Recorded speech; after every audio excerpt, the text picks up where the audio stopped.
Friends, freaks, and fellow travelers, my name is TBSkyne, and welcome back to the end of The Legend of Zelda, Majora's Mask.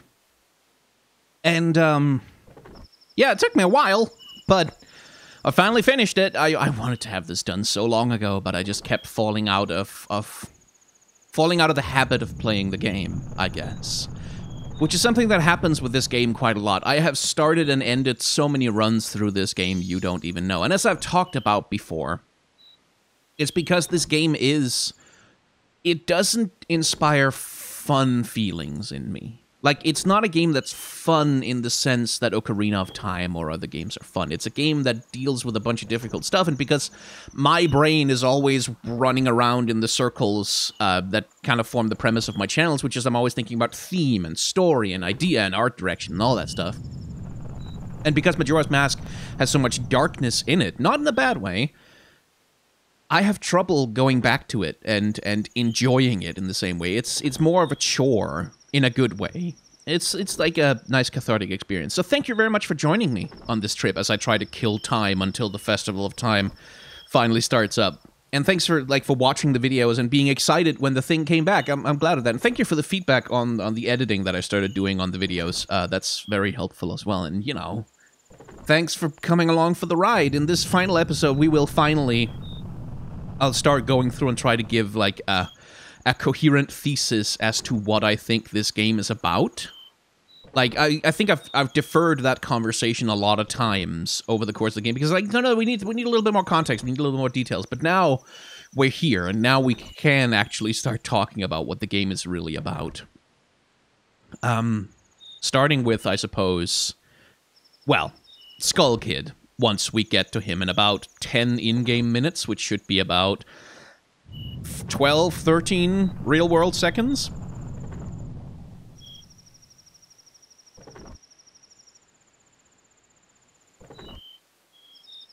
And there we go. Really should have set it to normal speed time here. But yeah, back up to the clock tower, back to the confrontation with Skull Kid again. Whose voice I'm going to, like, if you go back to the first episode of this series, his voice is going to be completely different now, I'm sure, because I don't remember what the heck I did.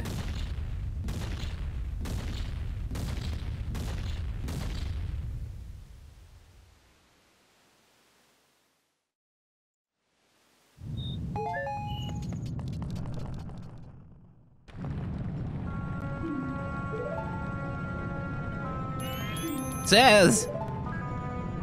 Tail. Swamp, mountain, ocean, canyon. Hurry! The four who are there, bring them here!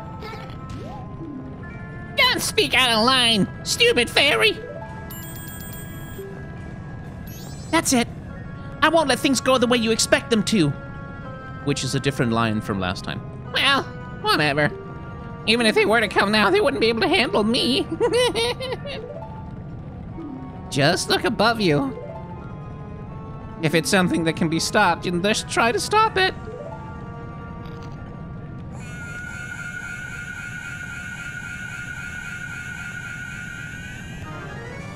Okay.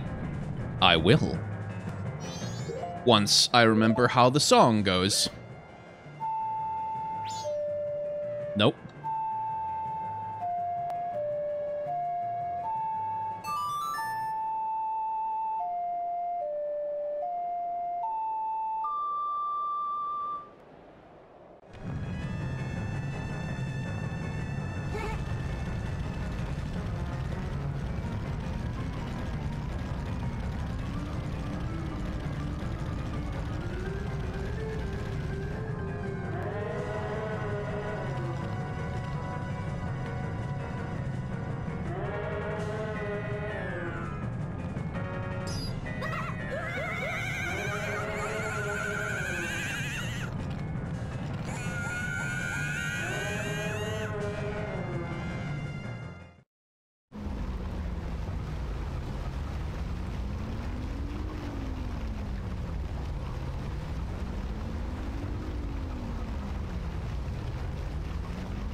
It stopped.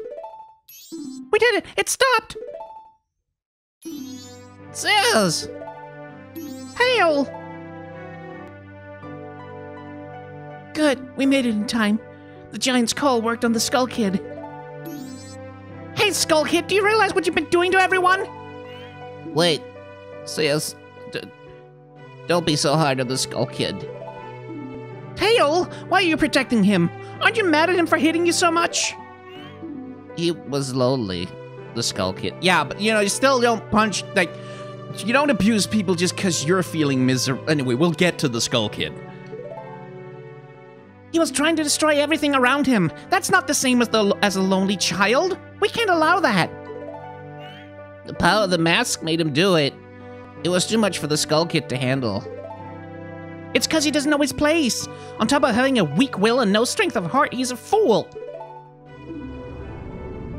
Certainly, he had far too many weaknesses to use my power. Yeah, that's right. Admit your stupidity. Huh?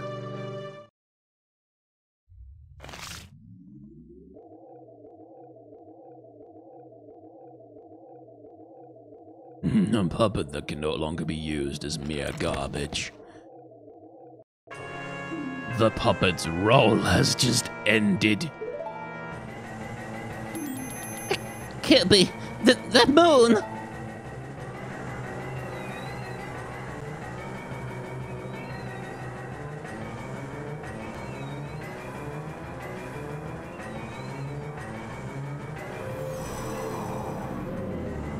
I shall consume everything! And there you see why the mouth of the moon is gaping wide open. Huh, this isn't good! Let's go back! Let's go back! Hurry! The Song of Time! The Song of Time! Oh no, you gotta be kidding. Don't tell me you're going up there! I won't do it. I'm staying here with Tail. You go by yourself. I'll go. What? What are you saying, Tail? Is something wrong with you? I don't want to always be running away. If only I'd been stronger than Skullku wouldn't have...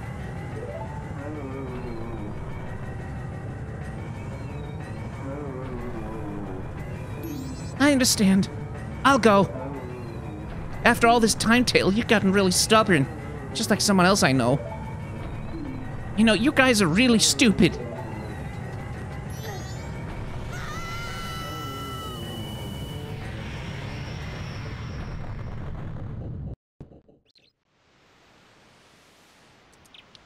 Welcome to the moon. And, let's see. Probably better to go into the map, rather. The map. There we go. So... thematic discussion. I'm trying to think where I'm gonna have time to do that over the course of this game, but I would like you to note that the place we're in right now, this meadow, I mean, you can hear the moon shaking, but what does it remind you of? What kind of place? Like the imagery here of a great eternal field with a tree and shade and blue skies. Besides a Windows 95, like the standard Windows XP background, what does that remind you of? What kind of place is that to go when you are taken into the sky? What I'm getting at here, it's like heaven.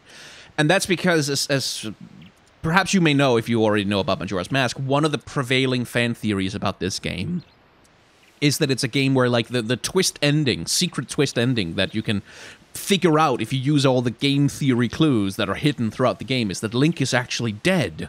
Oh, and this game is all about him coming to terms with death, and that's always been presented as kind of a wow, mind-blowing game factoid. Like, I come down on game theory sometimes in their style of concept, but it's been presented as that kind of thing. Just a theory, a game theory.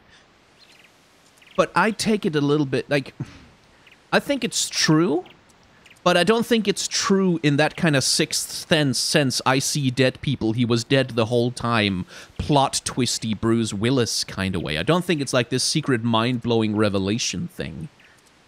I think it's a much deeper theme in the game in terms of, well, in coming to terms with death. It's not about Link being dead. It's about coming to terms with life, really. And I think I'm going to save some of this at least for the credit sequence or something like that, but what I fundamentally want to put down right now is that what the game has been asking us to do over and over and over and over again throughout the entire playthrough we've had is you go to a place, you identify a problem, you fight a boss, like you go through trials and tribulations and you come to a climax where you fight a big powerful enemy and you defeat them and then you solve the problem. You cleared the poison from the swamp. You're a hero. You cleared the turgid and turbulent waters of the bay. You're a hero. You saved the Goron village from eternal winter. You're a hero. But every time you do, every single time, afterwards, almost invariably, because it takes a good long time to clear those damn dungeons, you have to reset time.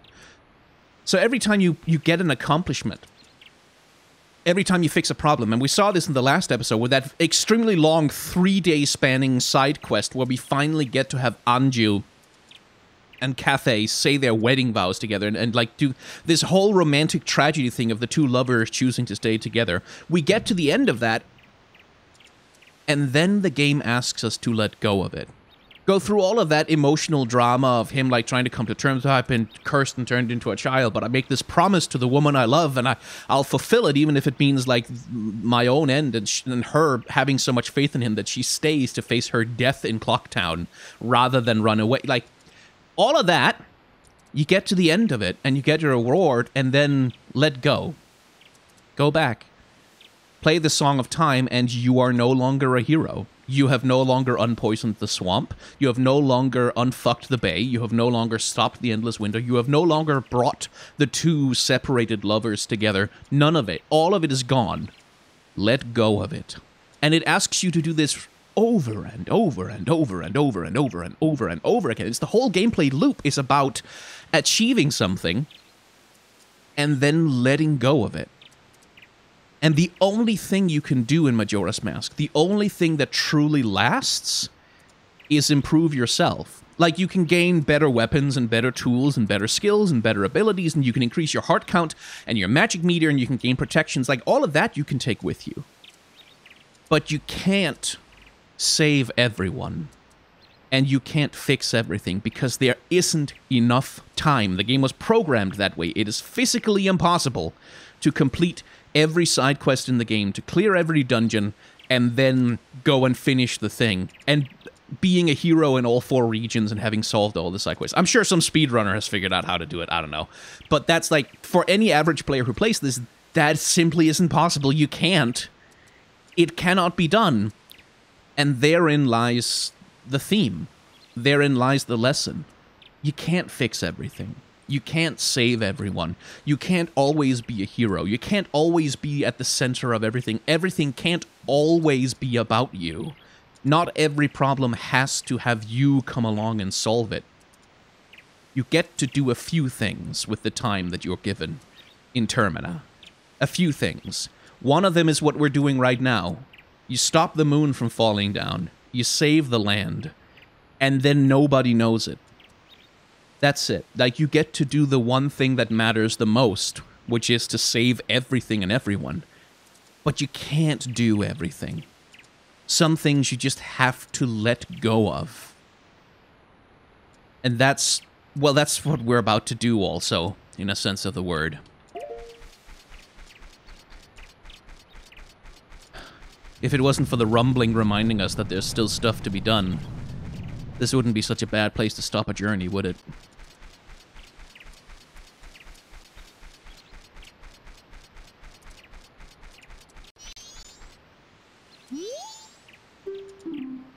Nice weather, isn't it? Masks. You have a lot. You too. Will you be a mask salesman? Then I'll play with you. So, the masks. Give me some. Let me just... hang on. I need to talk to the Odalwa guy first, though. Right.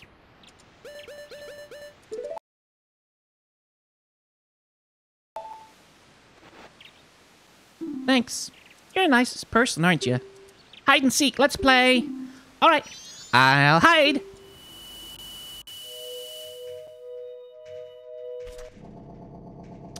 Welcome to the Deku Dungeon. We'll need to clear this, which gives us a little bit more time to talk, I suppose. You can also just leave.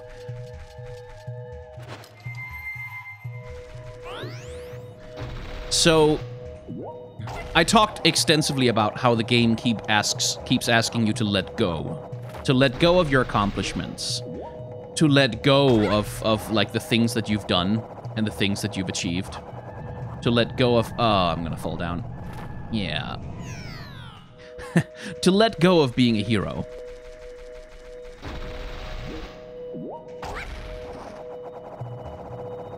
And it's gonna ask us to do that again here at the very end, in a rather dramatic fashion, in fact. Because we're being asked now, in this whole sequence, and this is why I went around collecting all the 23 of those masks, including the extremely long side quest one, is because this is something that the... Fuck off! The game asks you again to let go of things that you spent, like, quite a considerable amount of time collecting. Which feels to me like the final punctuation of that thematic point, that is what the game... That's the headspace that the game wants you to be in. Just go to the side, you idiot. There we go. That's the headspace that the game wants you to be in at the end of the game. Is like, it wants you to be in that space of giving up things that you have invested so much in obtaining. Okay. Ah, God damn it!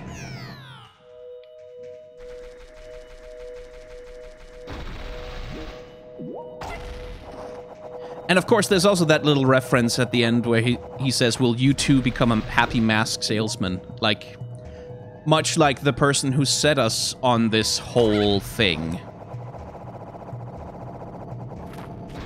Which is an interesting point. It's that eternal question of, like, who the hell or what the hell is the happy mask salesman? That he has these mysterious powers that he does, and that he's able to do the strange things that he does, and ask you to, like, save the world, basically. Oop. There we go.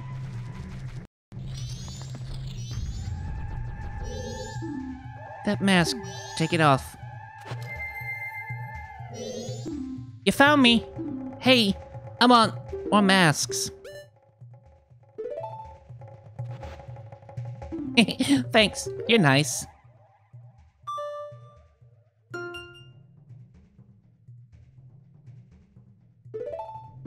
Can I ask a question? Your friends, what kind of people are they?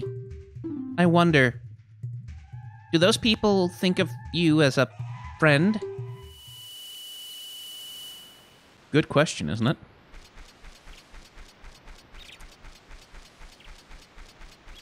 Let's, I'll be giving up the bunny hood last. Because I want my damn movement speed. Let me just save before I talk to the... There's the Majora's Mask kid front and center right there, of course. And once you say, will you play with me, then, you know, you can imagine what happens. Oh, not you. Where is Goat? There's Goat. I don't think you have to do them in the order that you play through the game, but I will.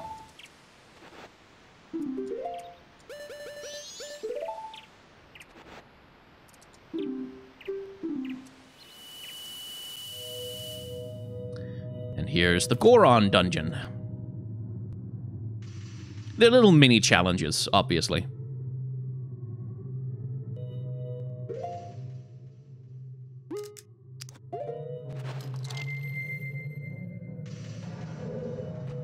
Not quite a Mega Man boss rush, but something not too dissimilar to it.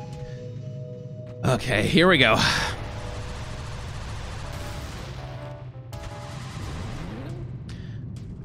Right, you're supposed to bounce off them. I'm gonna fall down now.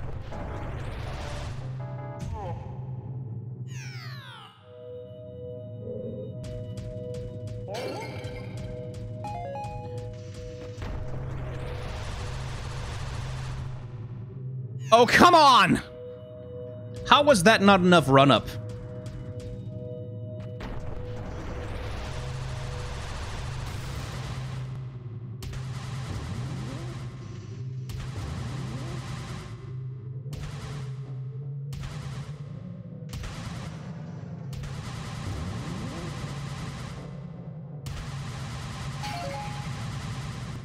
I couldn't see where I was going! The camera in this game is sometimes a bit of a bastard.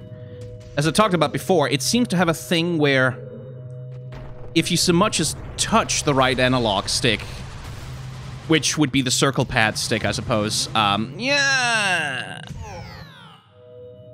on an actual 3DS, the camera just stays in place and will not follow you properly.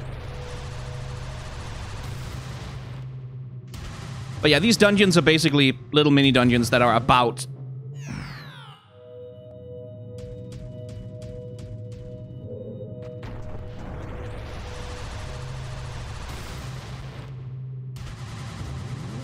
How the hell did that just happen?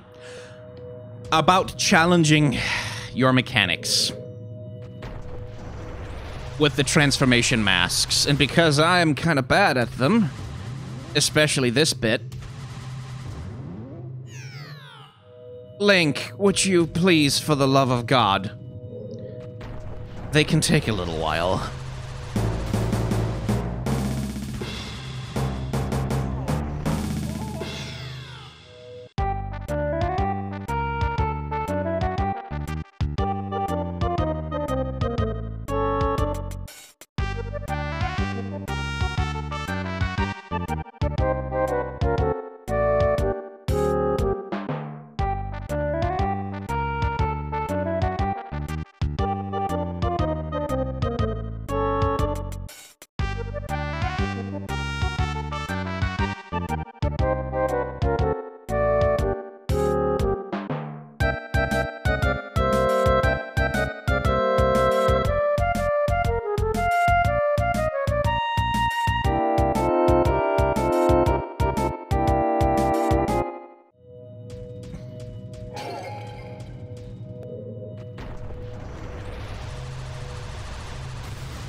Nearly there.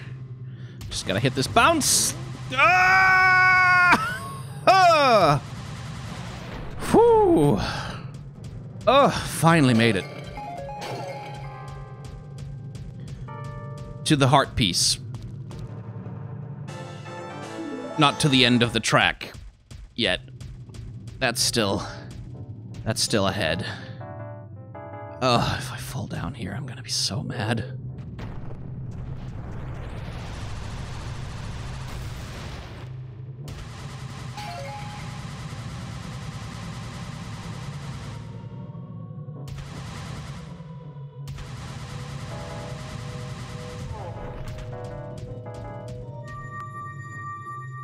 Wait, what?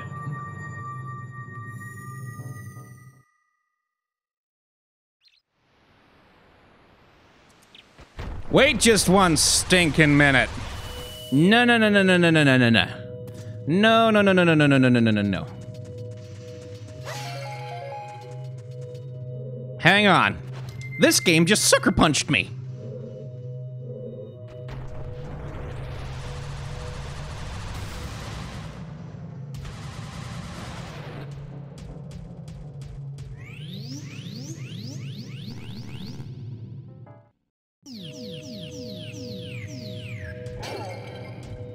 Where is that fucking kid?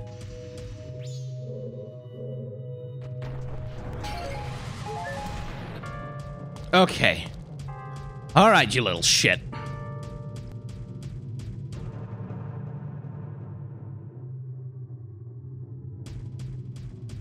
Oh, I see. I see. I see you.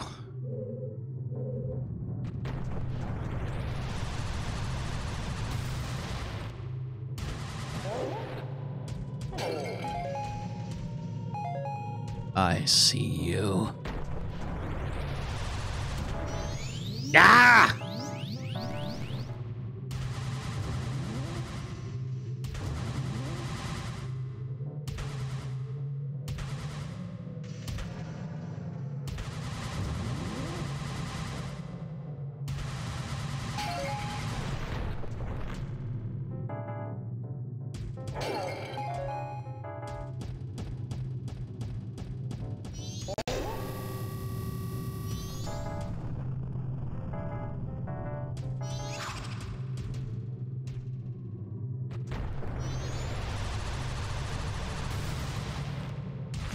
Found you!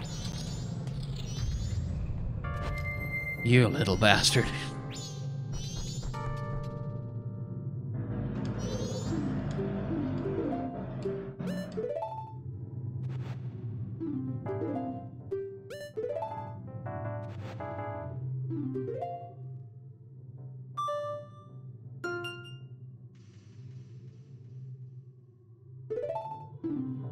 Can I ask a question?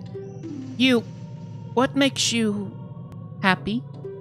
I wonder, what makes you happy? Does it make others happy too?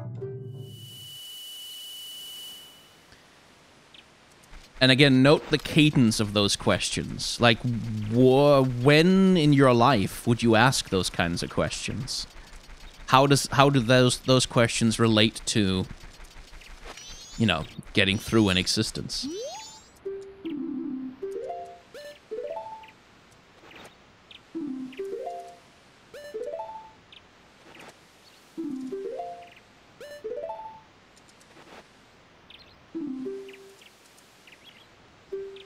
Okay.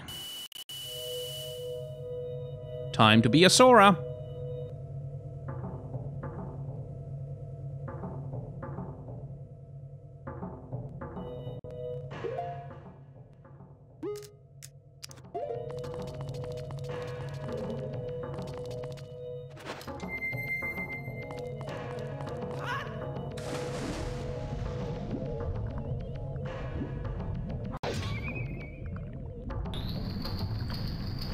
Another speed challenge. Or, well.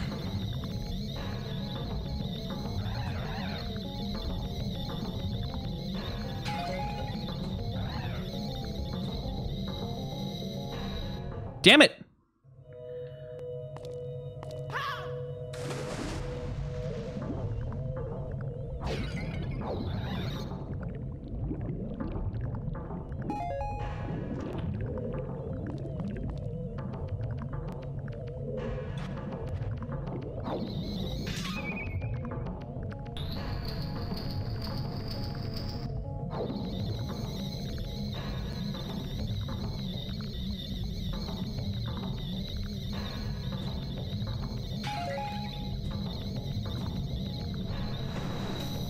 Shit! Missed.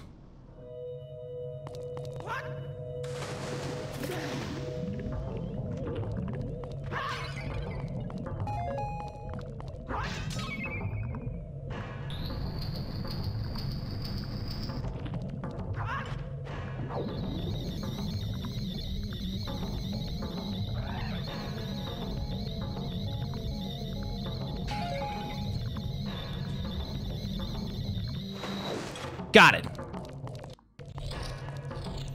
That was part one.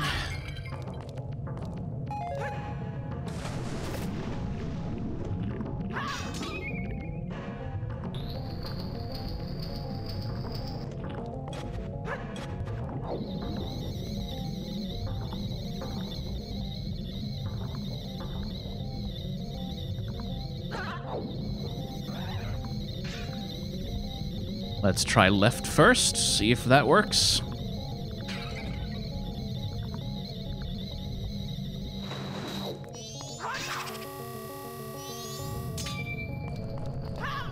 It didn't. That was the wrong one.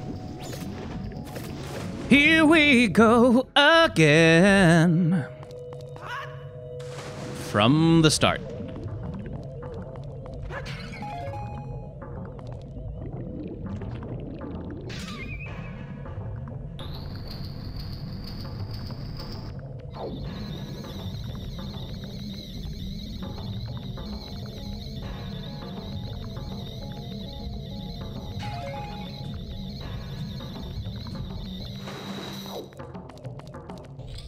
Now, let's see.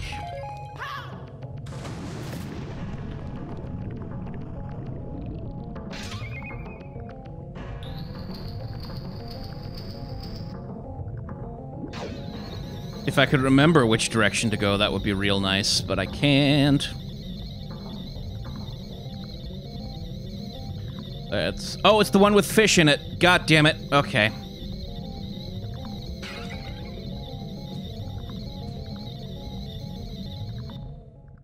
It's the one with fish in it.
Oh, thank God I didn't miss.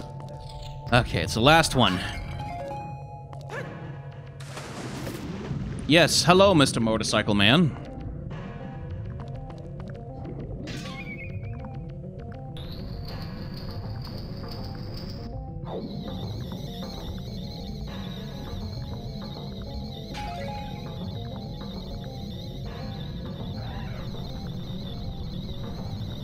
Top one.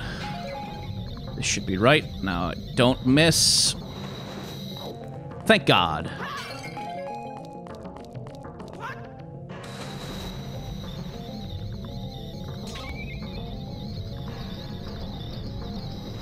Fuck! God damn it, I was so close.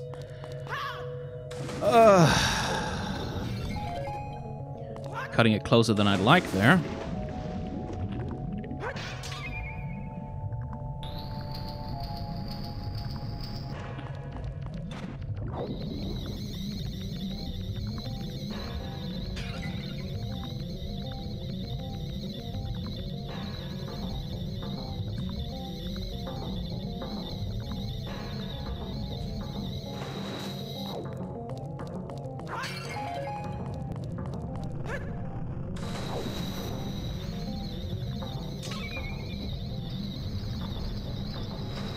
Yes! Ugh, that was tougher than I'd like. You found me. Hey, I want more masks. Oh, really, do you? How unusual. Didn't see that coming at all.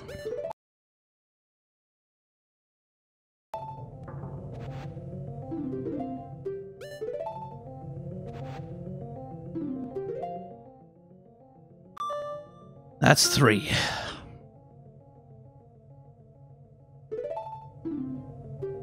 The right thing. What is it? I wonder, if you do the right thing, does it really make everybody happy? more rather heavy questions to consider.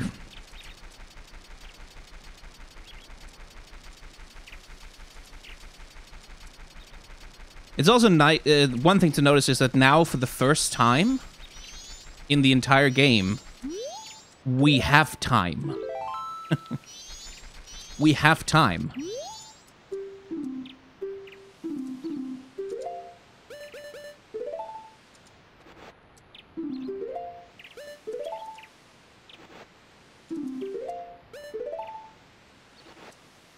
There's no timer at the bottom of the screen, you know, shouting at us.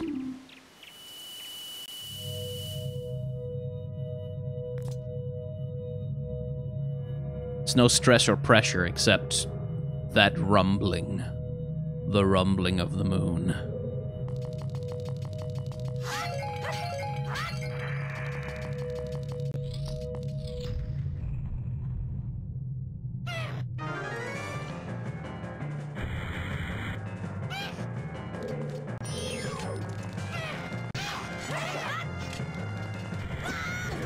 Oh, right, you can't block that.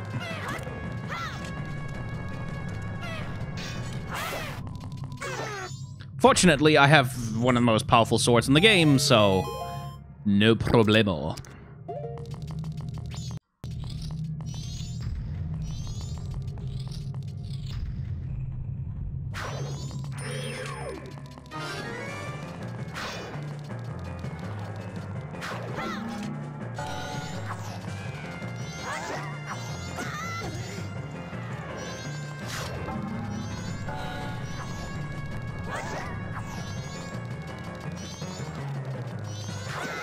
Damn it.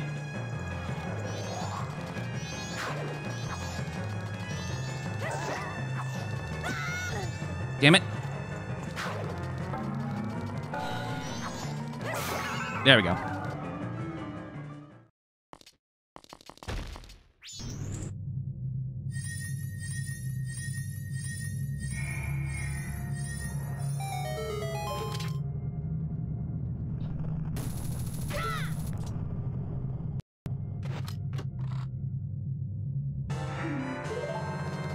How nice. I'm sure I'll need them.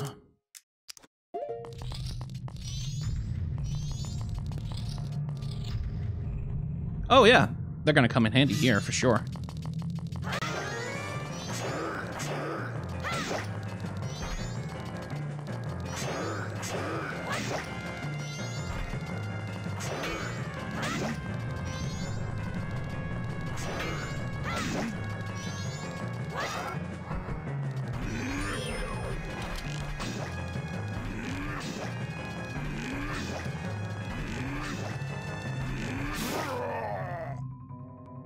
Relatively easy to abuse.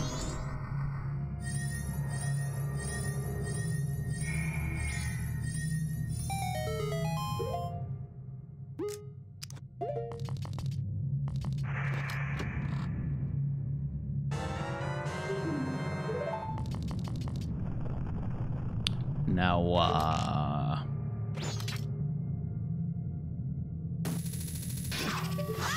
I'ma need me a way to get up there.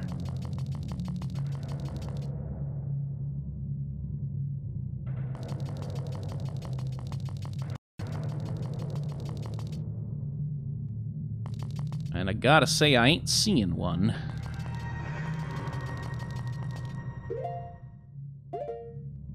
Let's see. Oh! There. That's why they gave me bum shoes.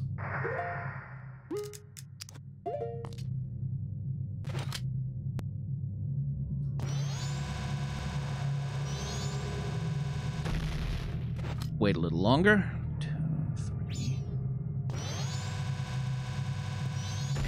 There we go.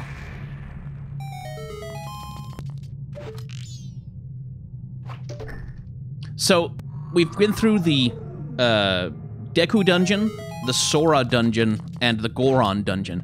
This is the Link Dungeon. That's why it looks like old temples and is full of puzzles.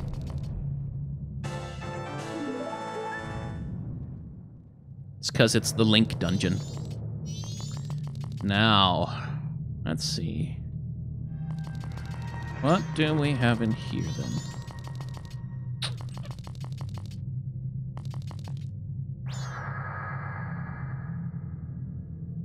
I need to... Ah, I get it.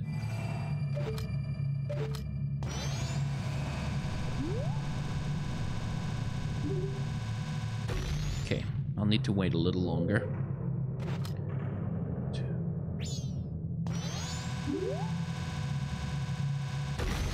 There we go.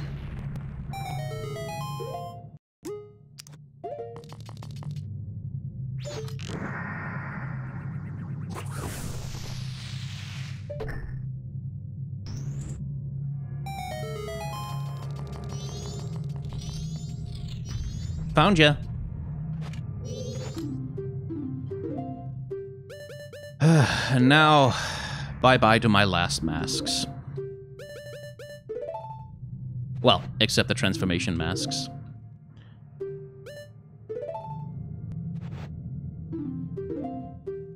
Bye-bye, Bunny Hood. It's been nice to use you for an entire game. Thanks, you're nice.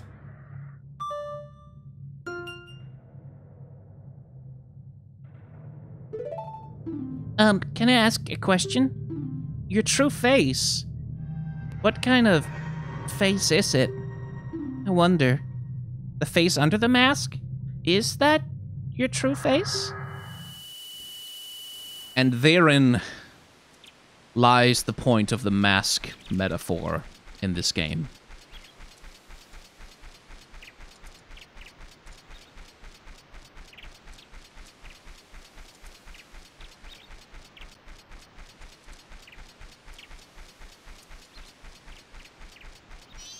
Because, like, it's again the thing of like, at the end of your life, who are you?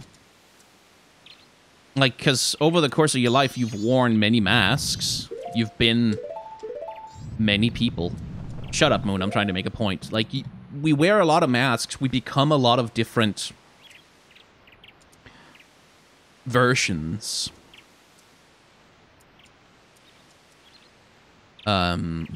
Of ourselves. And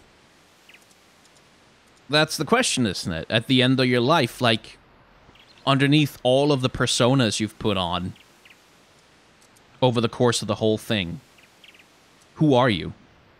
Which is also the question that gets asked, like, with the whole mask mechanic of like, we've literally, that's been literalized through Majora's Mask, is we've literally become other people. We've become Darunia, we've become Mikau, we've become, well, the Deku Kid, who probably wasn't someone else specific in the beginning, but who keeps getting mistaken for, well, who was at least one time mistaken for another person as well. Constantly putting on these different identities, these different versions of ourselves that empower us.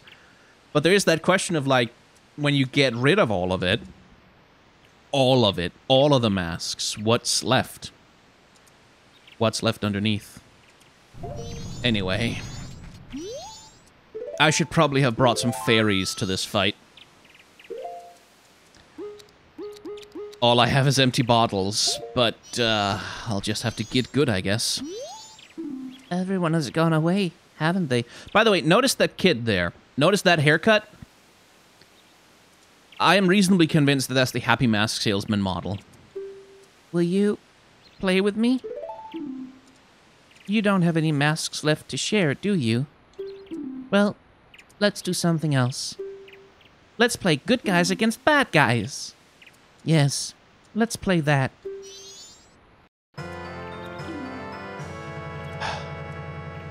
And there's the Fierce Deity Mask. And this is where we get into a little bit of Zelda lore. Could this mask's dark powers be as bad as Majora's? Tremendous power is emanating from within. This is an adult version of Link. This is the hero of time. This is the godlike version of Link who gets canonized in all the stories and stuff. An idealized version, perhaps, of Link. The perfect version of him. The guy he's supposed to be, supposed to grow up as, that kind of thing, you know? And that's the final mask of the game.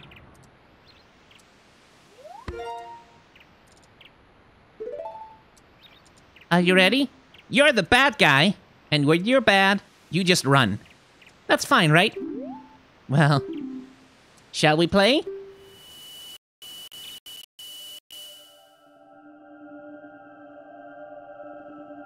Being very kind, the game gives us a second to get ready. The Fierce Deity's Mask only works in special places. Special places being, well, here, obviously.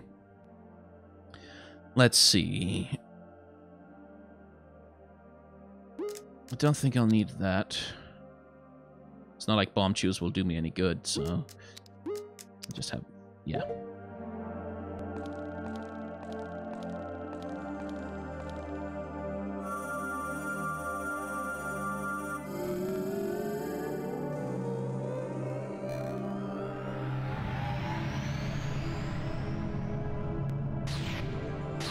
The remains of the 4 bosses.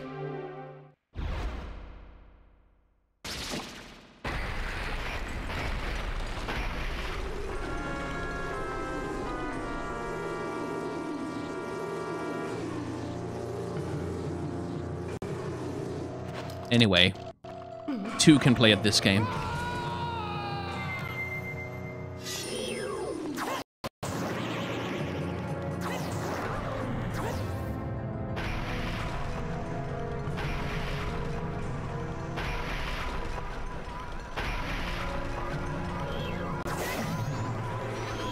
So the Fierce Deity's Mask somewhat trivializes this fight. As you can see,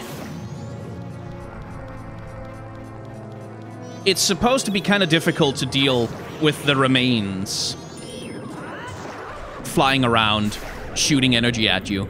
This is supposed to be a lengthier section, but it gets a little easier with the Deity's Mask.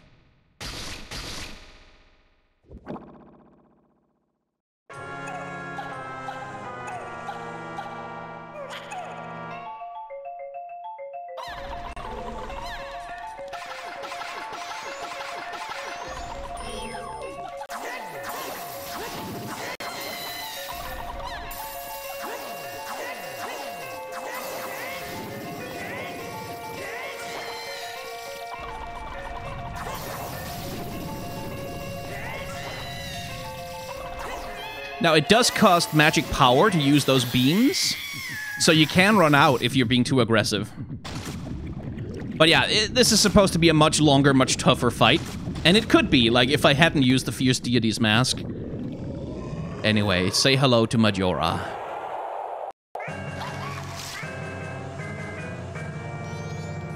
And I love the way that this character design changes and is recontextualized over the course of the game.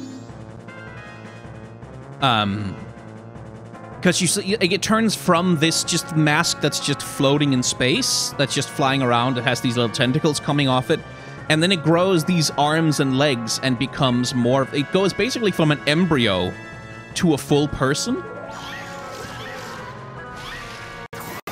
And this section of the fight especially is really fucking tough as Child Link.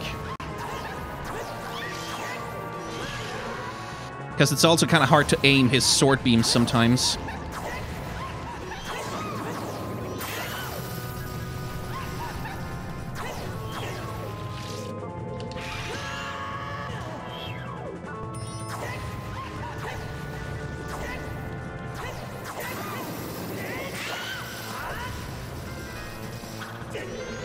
Damn it.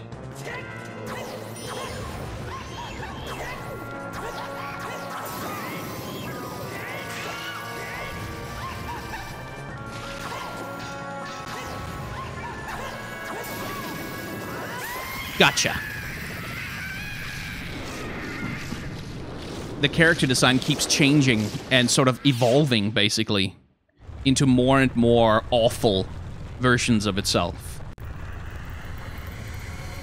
Until it becomes wrath, anger.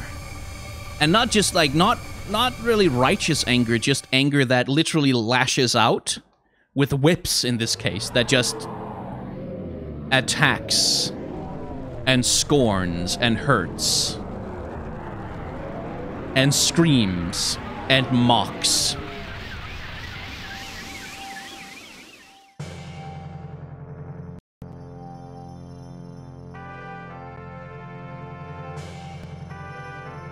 which is what Majora is. What Majora's Mask is. It's the inability to let go. Or at least, that's what it is when it possesses Skull Kid. Dawn of a new day.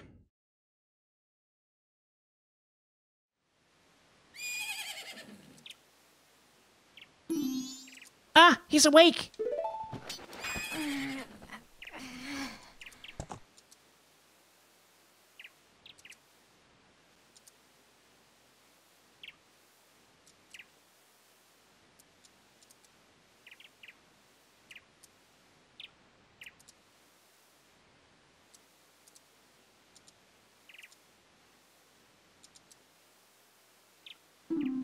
You guys, you hadn't forgotten about me?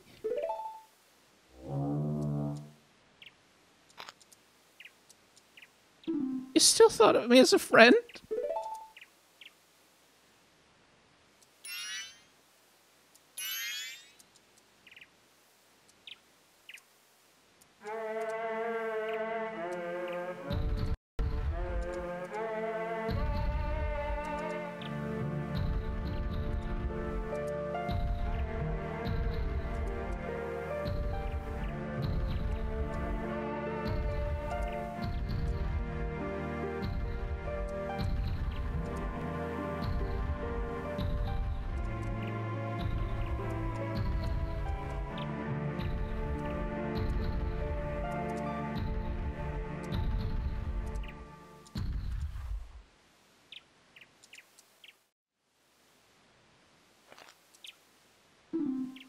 Did you?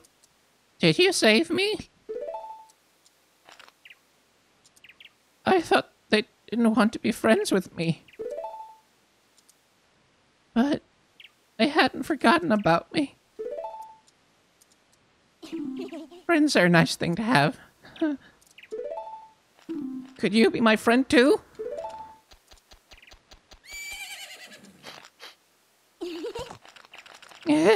You have the same smell as the fairy kid who taught me that song in the woods. I know. Let's do something.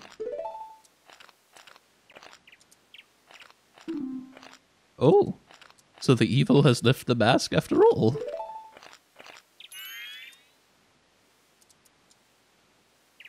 Well, now, I finally have it back.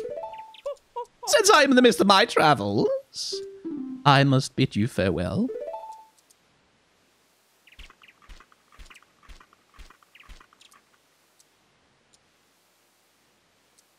Shouldn't you be returning home as well?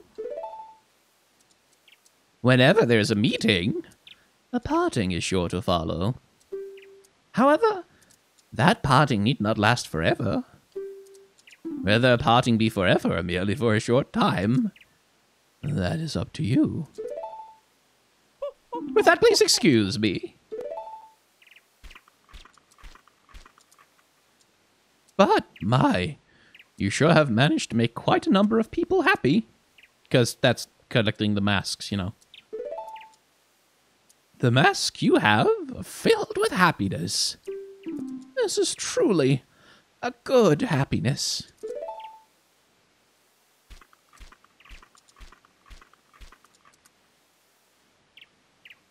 Point being that... Well, both of us have gotten what we were after, so this is where you and I part ways, isn't it?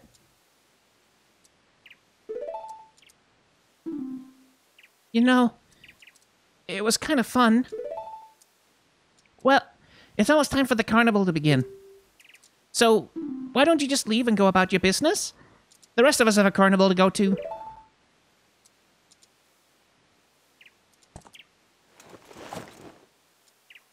Sundara little fairy. Citra! Link is who she's shouting after, of course.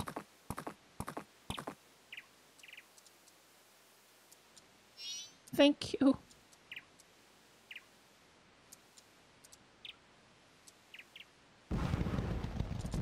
Skull Kid was in pain.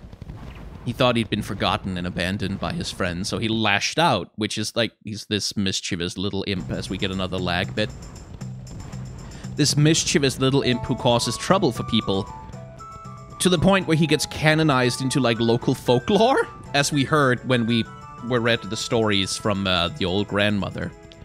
But he's not, like, a monster. He's just a mischievous little brat who, you know, doesn't know how to process his feelings otherwise.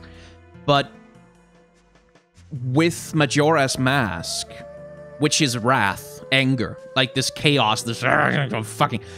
That slight toxicity gets amplified into into its logical conclusion, which is like, if I can't have what I want, if I can't be happy in exactly the way that I want to be happy, like if I can't have exactly like if everybody can't be my friend all the time, if I can't be the center of attention, if everything can't be about me and my feelings and how I'm doing and how I'm feeling and what I want all the time, now and forever, then I'll just break everything, everyone goes, everyone has to die, everything has to be destroyed, because fuck everyone who isn't me. Like, it's that inability to let go of something. To say, hey, like, his friends had to go away for a while. They had other stuff to do.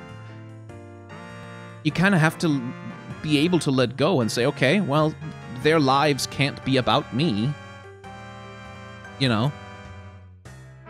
You have to sometimes you have to let things go. Not in the sense of, oh, well, that friendship is over and I'll never see them again. Not in the sense of abandoning the feeling or anything, but in the sense of, like, being okay with not being the center of attention. Which is the point of the whole, like, which is why we go to a region and we save everyone and we become the hero. And then we let go of that. Then we accept that we're not the hero anymore. We accept that we're not the center of that world, that we don't get to have everything, that we don't get to save everyone, that it doesn't get to all be about us all of the time, everywhere. Sometimes it's just you, and you kind of have to deal with that.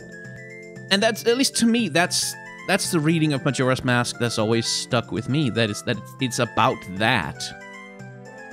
It's about learning to be okay with, not imperfection as such, but learning to be okay with things like passing or not being about you anymore.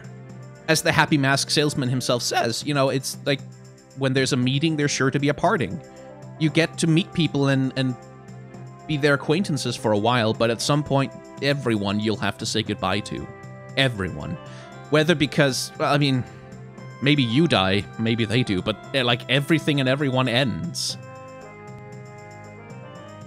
And that's the thing, is like, that's what Skull Kid couldn't accept, is that, like, you don't get to be with all your friends anymore now. By the way, the endings that we see here, a lot of the scenes, for example, this one with all the adult chickens around the punk guy, you only get that if you actually go and help his chickens grow up. And I believe this bit with Gorman only happens if you get his mask. Like, so the ending changes depending on how many masks you obtain, how many people you help to become happier. Even though, like, again, you don't get to be the hero here. You don't get to be the one who fixes things for people, but, like, those good deeds that you do echo out a little bit, and people won't think of you as the hero, but being kind to them. Like, for example, in Shore's this happens. The father and the child are reunited. So, like, that's the thesis of the game at the end. Is that, yeah, it does matter. Like, even if it's not forever, even if you can't hold on to it always, even if you don't get to be the hero every time, or the center of attention. Notice that Link is not part of any of these scenes. None of them. None of what happens is about him. At all.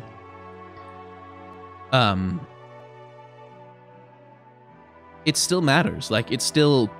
that kindness ripples out. And so too does anger. in the same way, like, because Skull Kid's anger almost destroys everything and everyone and ruins everyone's relationships.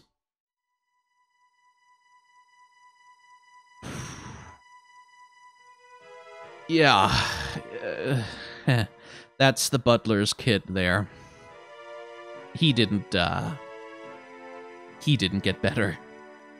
But at least the butler got to know where he went and what happened. And that's how the game is about death, to me.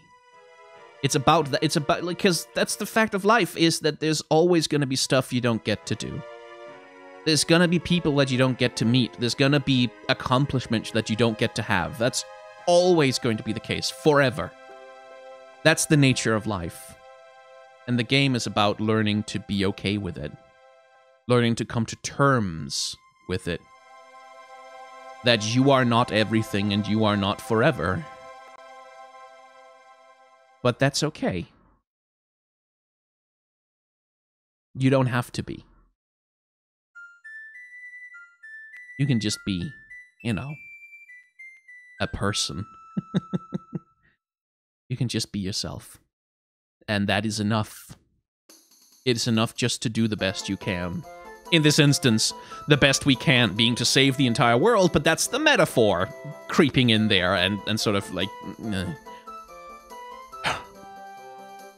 It's a good game, but being stuck in that thinking, like thinking about what the game is about and thinking about how some of the stuff it talks about applies to your own life, is heavy shit. It's like, I'm gonna have a think about this today. Inevitably, I'm not gonna have a choice. I'm gonna have to think about it. Like those fundamental questions of like, when you take off all the masks that you wear to make other people happy, to help other people out, like, at what point is it you underneath there? That one's gonna be heavy. Does doing the right thing make people happy? That's a heavy question. Like, once that shit is planted in your brain, you can't just say, oh, I'm not gonna think about it. It's gonna stick there. And as I've said, I think I mentioned this in the Final Fantasy IX playthrough I'm doing currently as I'm recording this.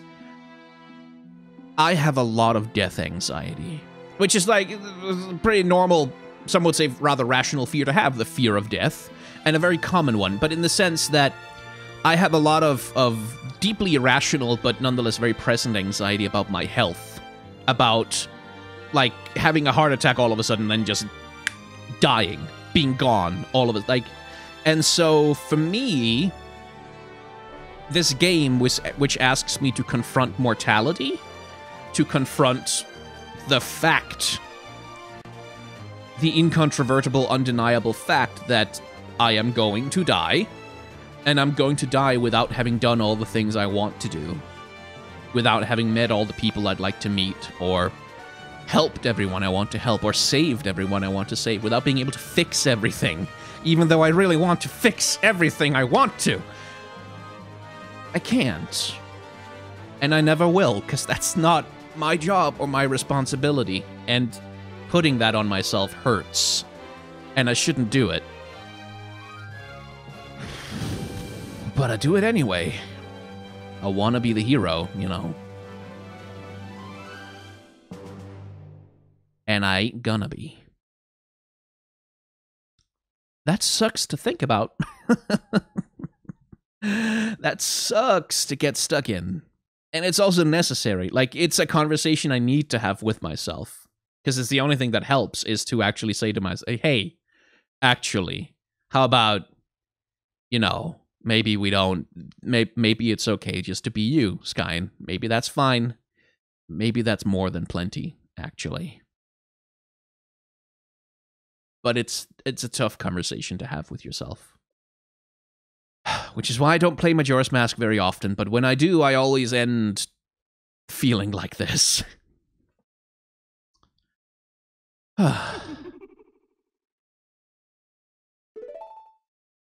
Anyway, yes, thank you.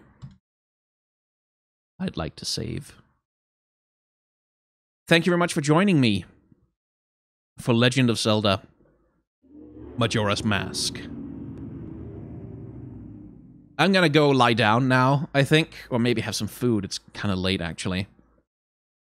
And get on with living my life. And now I get to figure out what we play next on this channel. Maybe something more lighthearted next time? I don't know. I mean, most of the games I really, really love are like this. They make me think like this, and... anyway... If you have any thoughts about Majora's Mask, its themes, if you have a reading of it of your own, especially one that's different from mine, put it in the comments. I genuinely would like to hear it. Because I know, like, as ever, my one reading of the game is not the end-all be-all. It's not the only one that's true. There's many ways to take Majora's Mask. You can just take it as a hero's journey. Like, you can take it as a fantasy epic, but in the style of, like, a tragedy, or more in the style of like an Eastern fairy tale rather than like a Western Greco-Roman inspired classical thing. Like, there's lots of different ways to think about Majora's Mask, and any game for that matter. So if you have any thoughts about it, you know, put it in the comments. I'd be curious to know. And once again, thank you very much for joining me. Thanks for watching. Commenting, subscribing, liking, maybe like, comment, and subscribe if you haven't already. Hit the like button, the bell icon, blah, blah, blah, algorithm stuff. Algorithm stuff, good, because number go up, good, is, yes. I also have a Patreon, a merchandise store, and a tip jar. If you want to give me a little tip, then you can use those for that. And if you have a little bit of pocket change that you don't mind parting with, then memberships on this particular channel, which are like a recurring monetary subscription, are available for $1 a month. If you, well, that all helps me out. And if you don't want to do any of that, that's completely okay as well. Please don't worry about it. Thank you very much for watching all of it. I hope you've watched all of it, or just this episode. Like, if you just watched this episode, thank you for that too. I should stop talking at some point soon. Thank you for watching. Please remember to wash your hands and have solidarity with those who are struggling, as the ominous music kicks in at exactly the right time against the grotesque brutality of police violence in the United States right now. Boy, just Legend of Zelda, you could not have timed that music cue more perfectly if I had tried to edit it that way.